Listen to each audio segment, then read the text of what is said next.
All right, guys. I just want to do this video on Alison Collins.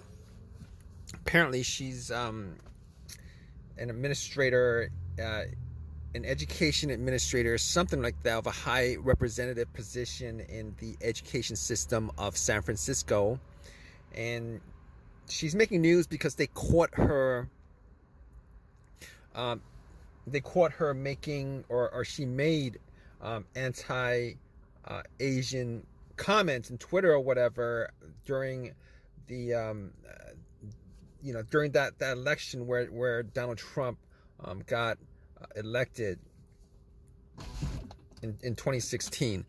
Anyway, so she does not want to resign, and this is something that I've seen that's quite common among liberal politicians. And I think her position is a political position, or an electable position or something like that, where she's a public figure. They can't just kick her out. Andrew Cuomo? Andrew Cuomo, who has at least 30 women who have come out and said that he has harassed them in one way or another, has yet to want to resign. I've noticed this so much with liberals, that it's ridiculous. It's just the hypocrisy is just absolutely insane. Now, I am neither a Republican or a Democrat.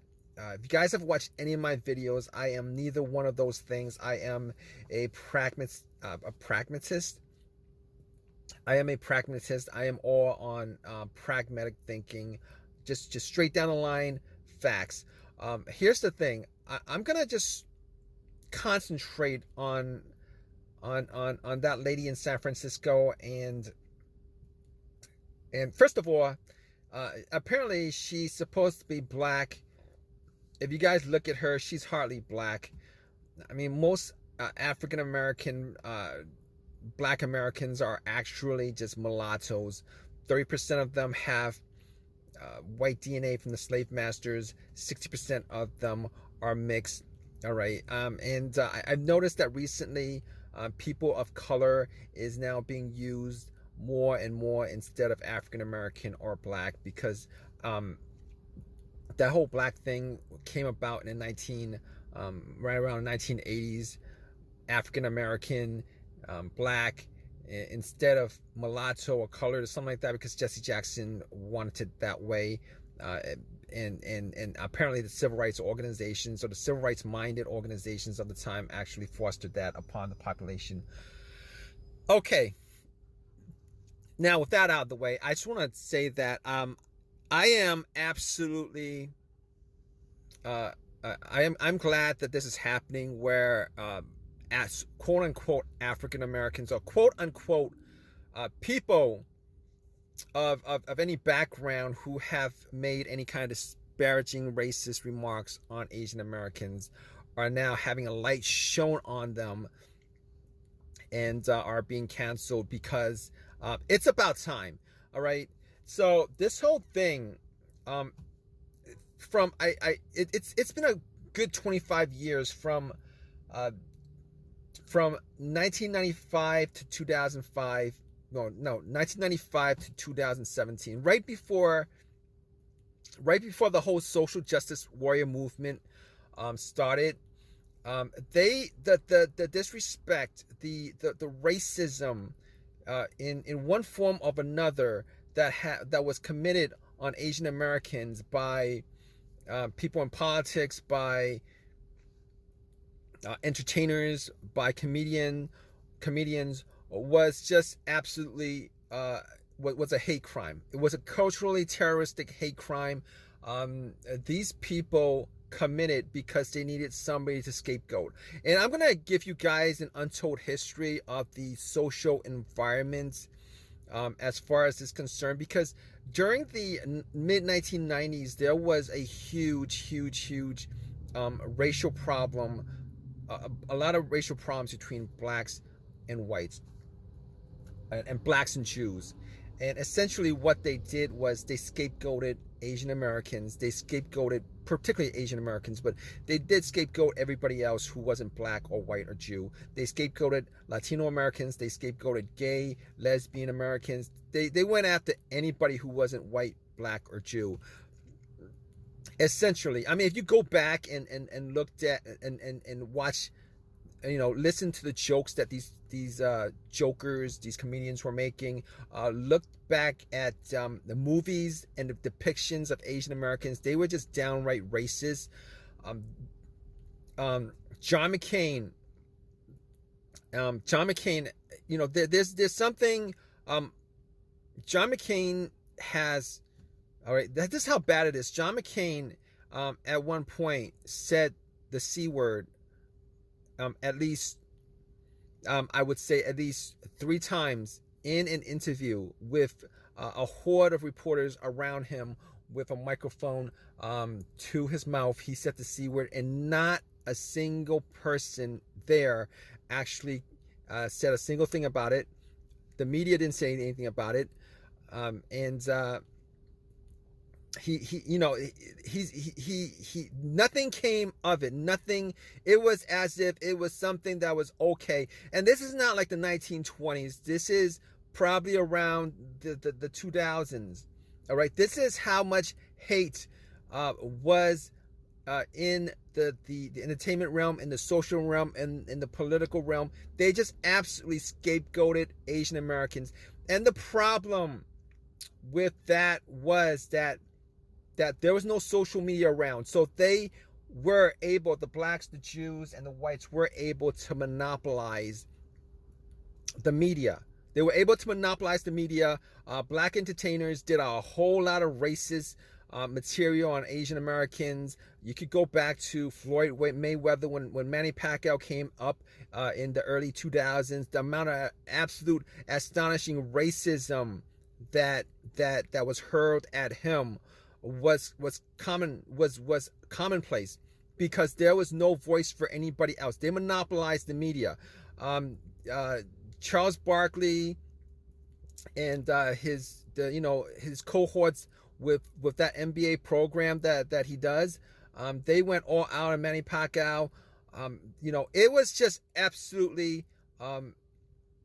they were absolutely unapologetic with their racism. Sarah Silverman, another person who scapegoated Asian Americans with her just absolute horribly racist comedy routine, quote unquote comedy routine, just absolute racism. All right, in video form, on the low.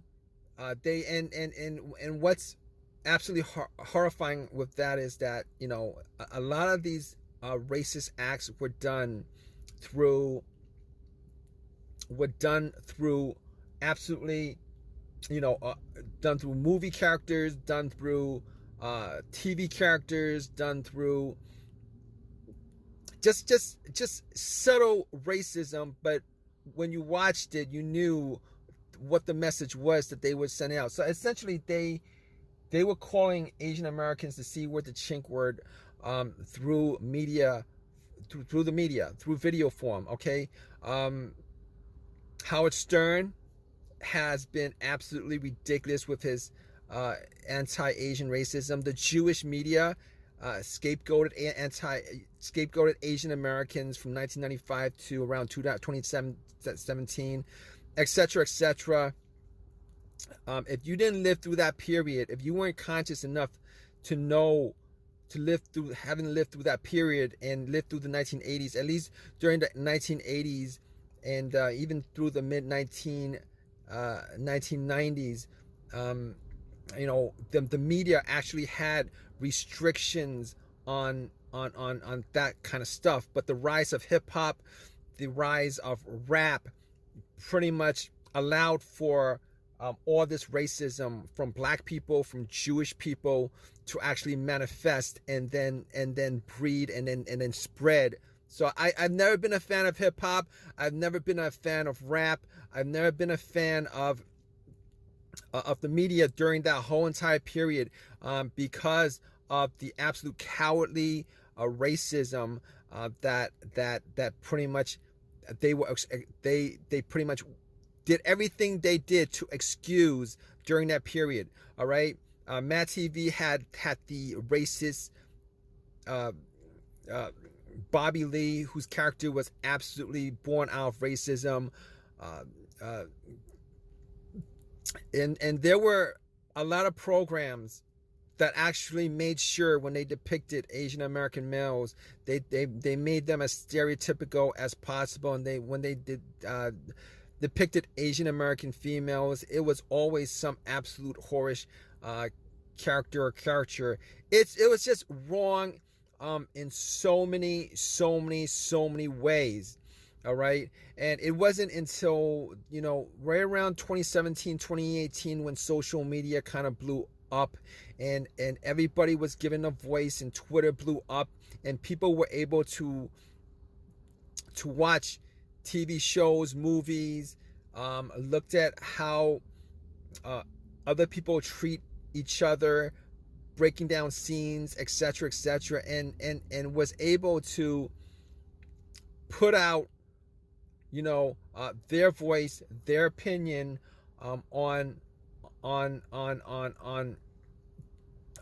this racism. And now it's now come to a boil at this point, where these people, absolute hypocrites, a lot of them liberals, a lot of them conservatives, pretty much everybody during that era committed racism, and they're now being called out on it because of Twitter, because of YouTube, because of social media. And I've always been a big supporter of social media as a result, because it gives everybody a voice. It gives everybody a voice who did not have a voice prior to 2017, where the media itself was primarily monopolized by blacks, monopolized by Jews, monopolized by whites. And let's be honest, President Obama was elected as a result of the monopoly, as a result of the brainwashing that the media constantly put out, as far as making black people the model minority, and putting it out there that they're trustworthy, and etc., which I'm not saying there aren't, but they kind of got a special privilege as far as getting the Coca-Cola treatment. All right, they're not portrayed negatively ever at this point. They only get the most positive treatment, which is special treatment, which I don't. I think it's wrong, because no other group outside of the blacks, the whites, and the Jews actually get that kind of treatment, the special treatment.